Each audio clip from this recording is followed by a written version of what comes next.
Jean-Michel Defoirdt, welcome to the Practical Animal Channel. Thank you. Thank you for inviting me.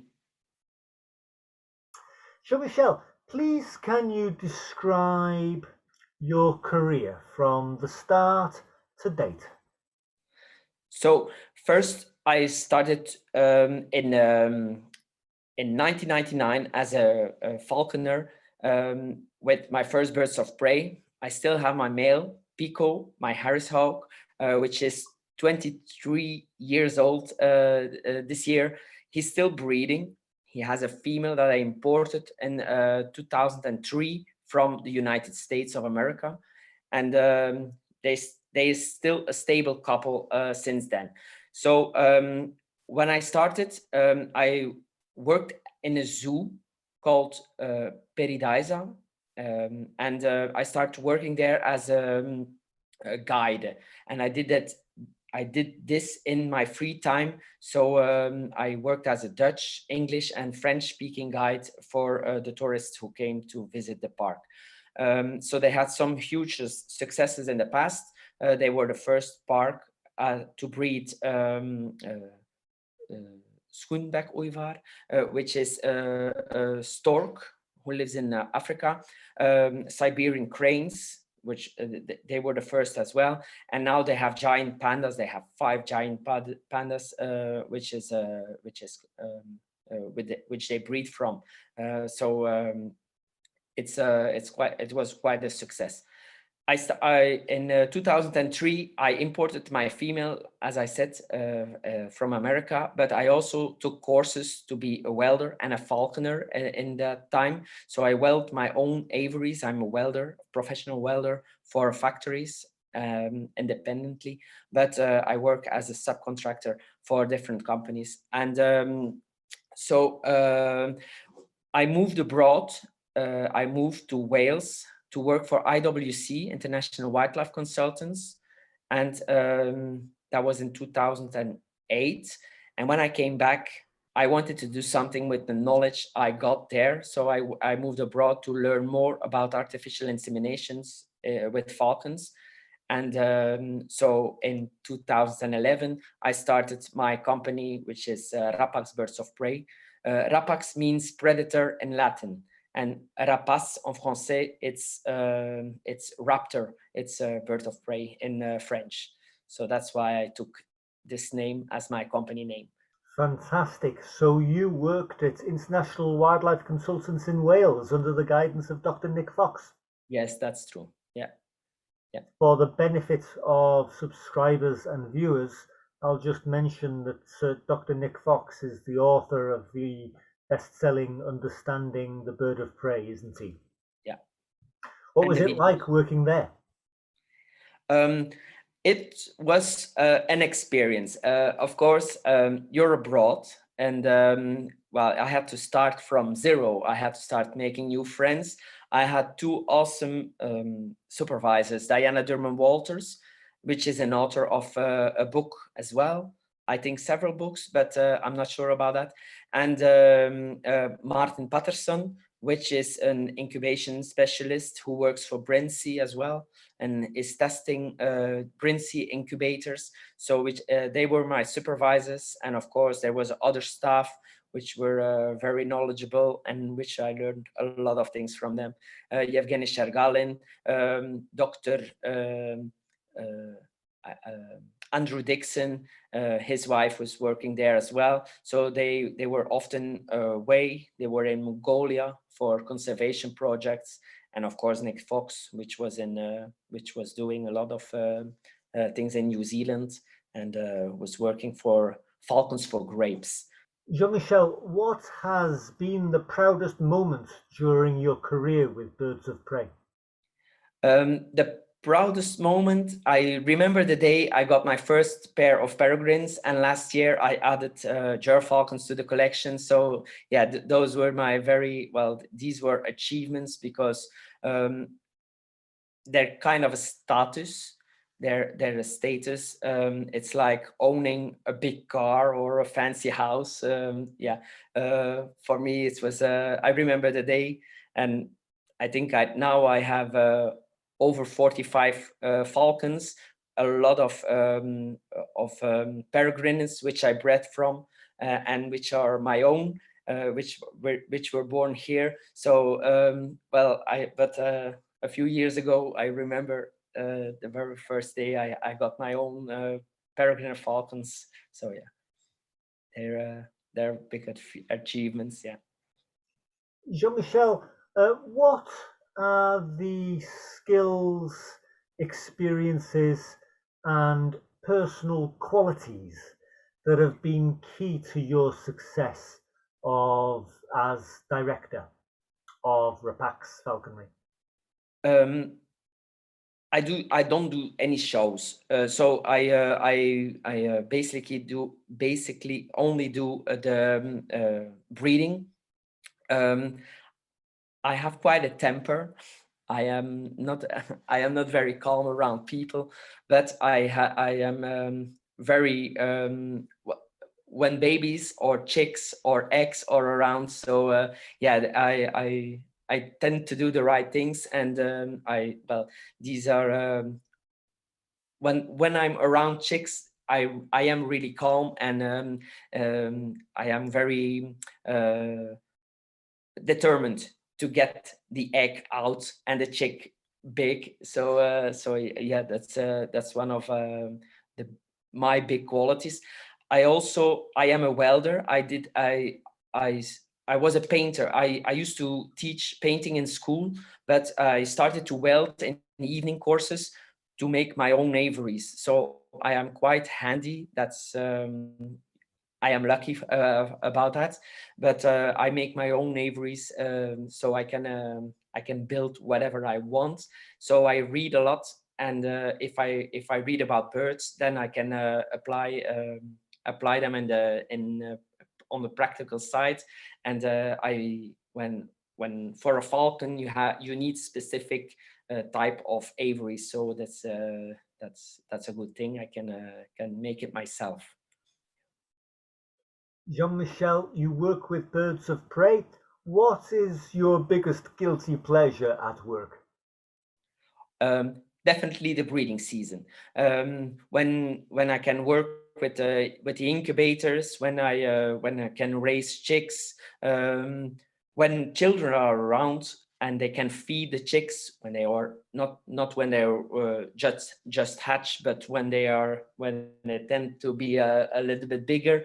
When we have little owl or little owls. Not a species, but we had some Eurasian eagle owl and snowy owls in the past. So I have videos with the children of my sister who are feeding the birds, and yeah, this is really, this gives me a lot of pleasure and joy to watch them and to learn the practical side to the children. Yeah. Your main business is falcon breeding, Jean-Michel. Yes. What is your view of falcon breeding today? I think in the current situation with a lot of climate changes and everything, we need to do some conservation. So I work along with Bob Dalton. I was one of his big fans in the beginning. So I joined almost 3 years ago. Just after they started, I heard about the project and I wanted to participate. I don't have the place to keep eagles or big birds here, but I am able to keep falcons. They're in big aviaries. This is for the Project Luger that I'm helping them. I am taking part for the golden pheasants from Aviornis, which is a group who keeping the birds of prey, who keeping the pheasants clean, like very that are pure, like they're in nature, because in the past they used to crossbreed them with Lady Armhurst pheasants. So they are DNA tested, and these are very, very beautiful birds, of course, but they're not as valuable as some peregrines or as gerfalcon, of course. But they're so pretty to look at, and it's really important to keep the birds clean and beautiful as they are, as they come from nature. Jean-Michel, what is your opinion on the way that commercial falcon breeding will go 10 years into the future? I think it's good that there is commercial falcon breeding, as they giving less stress on the wild birds, on the birds who are in nature.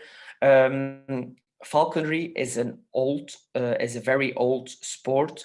Was probably invented in China 4,000 years ago. So if they if everybody would collect a falcon from the wild, well, probably they would be extinct already for a long time. So commercial breeding has given the opportunity to falconers those days to keep continuing the sport. That's the first thing. If there are falconers, there will be education, because falconers do take care of their birds. They're expensive, and well, you're not going to neglect your hunting partner.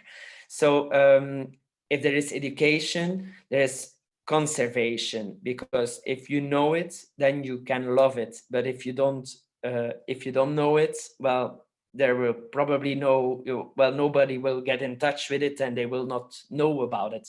So it's I think for commercial breeding has two things: education, and then they taking much stress away from the birds in the wild. And also I do this conservation, which is literally costing me money. We have to feed them, we have to take care of them. They can get sick, they can fly away, they can anything can happen, basically. But the birds are just given away. But well, for Project Luger, it's really worth it to help them, because the birds have declined for like more than 80% in the wild the last 40-50 years. So which is dramatically, and that's it's well, they set up now in India and in Pakistan. They set up also bases to breed them commercially, just to assure that the species will not disappear in the future. They're smaller falcons, but they are very they have quite a temper as well. So yeah, they're the most aggressive ones in the collection when it comes to falcons. Yeah, they have a good character. Well, they have a pity character. Yeah. The Practical Animal channel has its roots in birds of prey conservation and falconry. We've covered with a couple of colleagues endangered species such as the Luger falcon of India and Pakistan. Some people may not know that one of the most recent bird of prey conservation projects around the world is the Project Luger to conserve the Luger falcon. Jean-Michel, is that the rarest species you've worked with, the Luger falcon, or have you been involved with other rare species of bird of prey?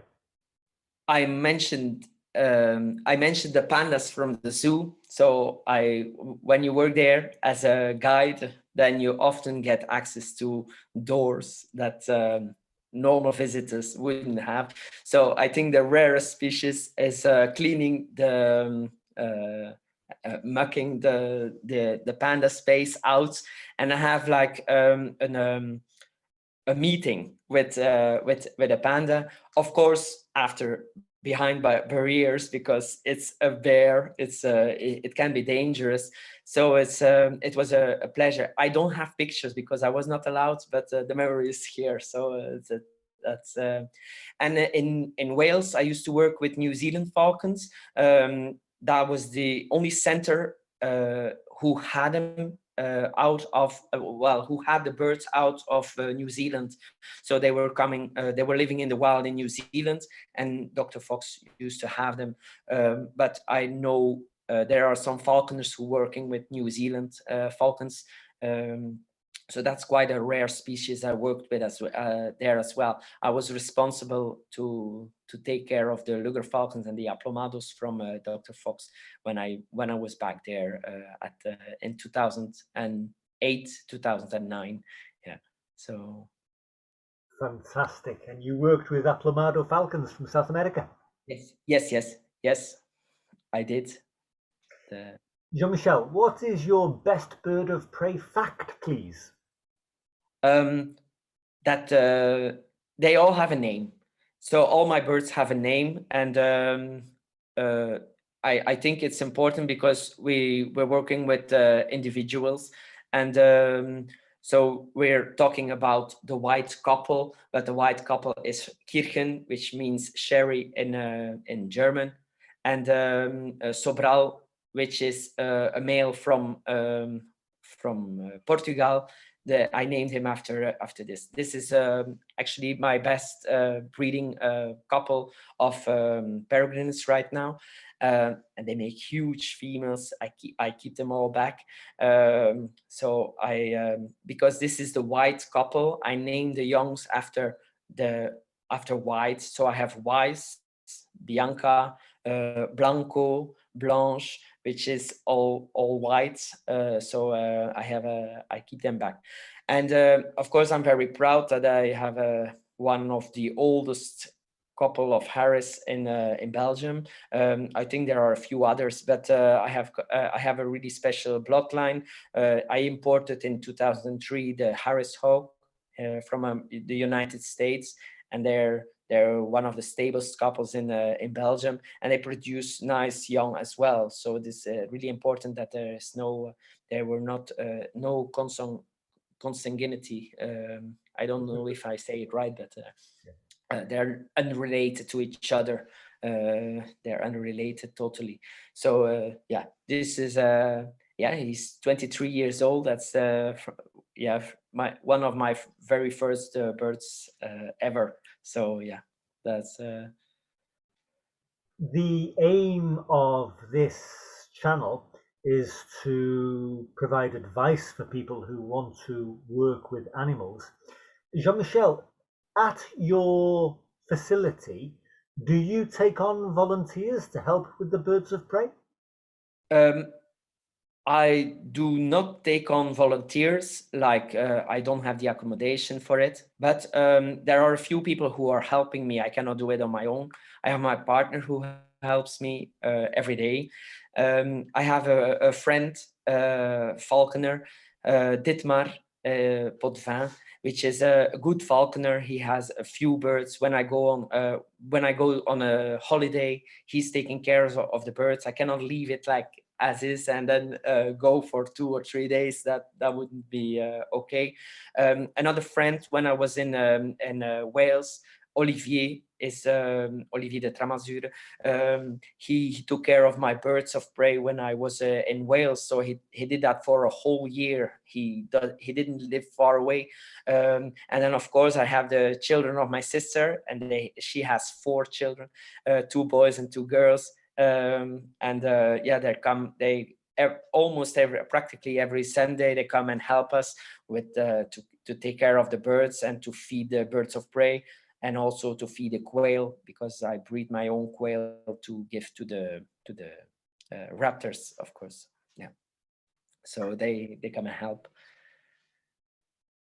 Jean-Michel, what advice can you offer somebody watching this who wants to do what you do, work with birds of prey professionally? You have to have a real passion. It's hard work every day. You can have a lot of joy from it, but it's also sometimes tears when a nice bird fly away or dies or gets sick. It's trouble. If you read a lot about the birds, then you can make your aviary as such that the birds is feeling himself well. But if you make the right aviary with the right measurements, then you have more success and the birds will feel much calmer. And then of course good food, like everywhere. Corona time, we had to stay at home. Well, I didn't get bored. I didn't get depressed. I had my birds. So it's really, it was a good thing to have a good hobby and to have my birds and my animals around. Was it difficult to find a specialist vet to look after your birds? Not really, not really. I have I met Neil Forbes, which is he was in Swindon, an avian vet. I met him when I was back in Wales because Dr. Fox used to bring the birds, the sick birds, to Swindon. So I met him. Now he's retired, I think, but he's working for Vulpro. Vulpro is the same like Project Lugger, but then for vultures in Africa and in Asia, I think. So you can find more details on their website. But here we have also an avian vet, and then his name is Peter Coutel. He lives not next door, but it's an hour and a half drive. But it's a really, really good one. And now he's taking it easier on. So he's not retired yet, but he's taking it easier on. And he got another vet, Tom Verbeek, which is a really good one as well. And they work together. Yeah, it's and then there is a falconer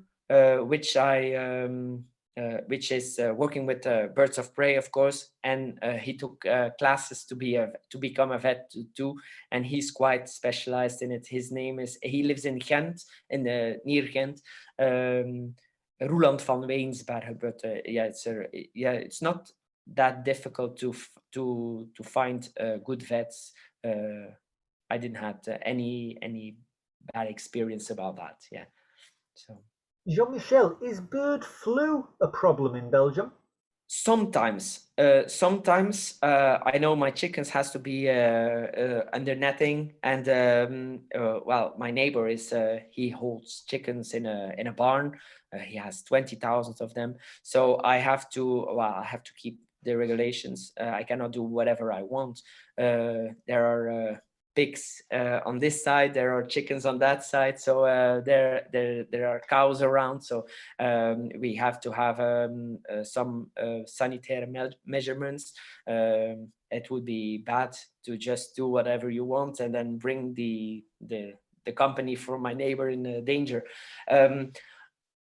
It's difficult to transport birds. You have to do it the right thing. When you want to import or export birds of prey, or you want to go to Germany, it's not easy to bring birds because there might be a case in Germany, or there might be cases in Belgium. So it's bird flu. Yeah, it happens sometimes. It can happen everywhere. Sometimes wild birds can bring it to your garden, so you never know. But raptors are not very fragile for it, so it's more chickens and peafowl or turkeys who are more, and ducks who are more sick about it. Yeah, so More susceptible to it. yeah. Jean-Michel, is there anything you would like to add? Rapax is is a member of ZIMS, which is the program that zoos are using. Soon we're going to DNA testing the birds to determine which are related and unrelated, because it's important for the survival of the species. And so I volunteered to add the information in a program on the computer, which is called ZIMS. It is a stud book for everything. When a zoo want to have a lion or a zebra, I'm going to say, then they look on ZIMS if it's available and from which park it can come, because there are subspecies and everything. So everything is written on ZIMS, and they can exchange. So they exchange between zoos, so to keep a good gene pool alive. And it can be for frogs, or it can be for lions, or it can be for reptiles, for crocodiles, for all kind of birds. And so it's really important that they handle like this. If they breed young, then of course zoos are interested, but yeah, that books involved for all kind of endangered species. It's important to keep records and successes, of course, and to learn from each other. Jean-Michel of Rapax Birds of Prey in Belgium, thank you very much for being on the Practical Animal channel. Thank you very much for inviting me. A lot of success to everybody.